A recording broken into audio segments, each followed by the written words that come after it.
এজন প্ৰাক্তন মুখ্যমন্ত্ৰীৰ ল'ৰা তিনিটা কথা কৈ দিলে হয় যে পাকিস্তানত মই গৈছিলো নে নাই সেইটোকে অকাই পকাই কিয় থাকে পাকিস্তানত যোৱা নিজৰ কথা সুধিলে তেওঁ পেহেলগামৰ কথা কয় সব মানুহবিলাকতো বুৰ্বক নহয় যোনে টিভি চাইটো বুজিয়ে পায় যে ই সিধা কথা ক'ব খোজা নাই সব 15 দিন পাকিস্তানত থাকি অহাটো হয় নে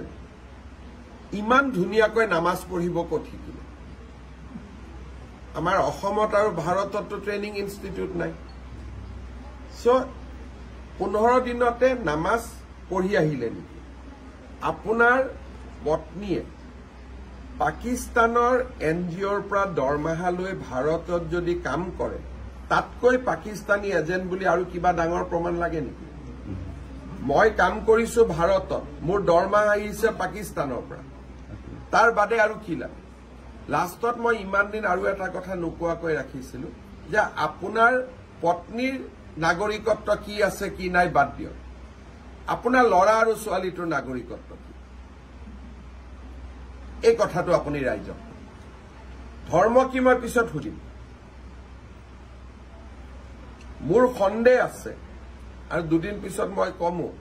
যে দুয়োগৰাকী ল'ৰা আৰু ছোৱালী ভাৰতীয় নাগৰিক নহয় আৰু এইটো মই মুখ্যমন্ত্ৰী হিচাপে কৈ আছো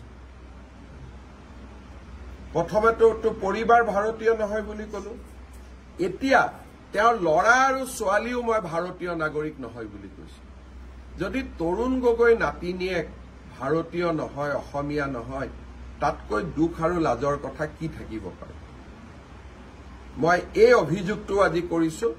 অলপমান মোকো সময় লাগিব প্ৰমাণ আনিবৰ কাৰণে কিন্তু মই কৈছো ৰিক্স লৈ কৈছো কিন্তু প্ৰমাণ ছেপ্টেম্বৰৰ ভিতৰত আহিব আৰু 10 ছেপ্টেম্বৰত মই প্ৰমাণ সহকাৰে দিম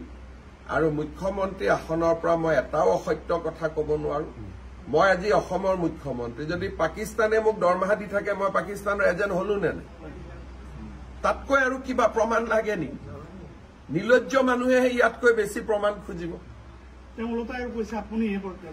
কৰিব লাগে না মই